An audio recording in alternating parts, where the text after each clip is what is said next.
Hello बच्चों, let's read the question and the question says a volume of 1 ml of gaseous aliphatic compound CnH3nOm is completely burnt in an excess of oxygen. The contraction in volume हमें बताना है क्या होने वाला है. तो यहाँ पर जो की कंसेप्ट बोलेंगे वो लग जाएगा मोल कंसेप्ट का. की कंसेप्ट हो जाएगा मोल कंसेप्ट का. अब हम देखते हैं कि एग्जैक्टली हो क्या रहा है. तो हमें क्या दिया, गैशियस एलिफेटिक ऑर्गेनिक कंपाउंड दिया गया है और वो है of the form CnH3n O M के फॉर्म में.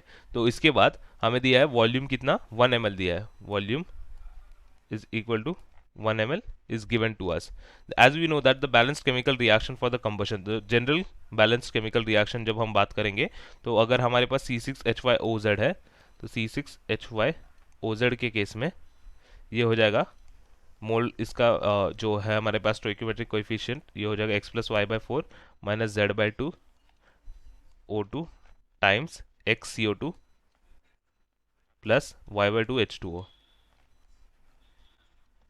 अब नेक्स्ट केस में x का वैल्यू है n, y का वैल्यू है 3n और z का वैल्यू है m. तो इससे हम क्या बोलेंगे, ये ट्रांसफर हो जाएगा किस में, ये हम बोल सकते हैं x का वैल्यू डाल देंगे n, फिर y का वैल्यू 3n डाल देंगे और o का जो z का वैल्यू है वो m डालते हुए हम लिख सकते हैं ये इक्वल हो जाएगा n plus 3n/4 minus z/2 यानी m/2 के बराबर oxygen giving NCO2 plus 3n/2 H2O.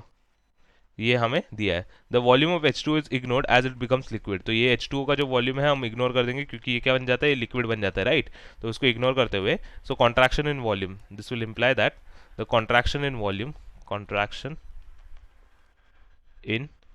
Volume will be equal to 1 plus n plus 3n/4 minus m/2 minus n is equal to 1 plus 3n/4. जब इसको करेंगे तो इसका आंसर आ जाएगा 1 plus 3n/4 minus m/2 और ये हो जाएगा हमारा कॉन्ट्रैक्शन इन वॉल्यूम. और ये दिया है हमारा ऑप्शन कौन से इसमें, ये देंगे, ये दिया है हमारा 1 प्लस 3n/4, ये यहाँ पे 1 प्लस 3n/4 माइनस 1/4 m है तो ये तो इनकरेक्ट हो जाएगा. यहाँ पे 1/2n है, ये भी इनकरेक्ट, 3 ये भी 1/2n है, यहाँ पे 3/4n दिया है और माइनस 1/2m दिया है. तो ये हो जाएगा ऑप्शन डी हमारा सही answer. 1 plus 3/4n minus half m times. तो ये है हमारा सही answer. Hope you understood it well. Best of luck.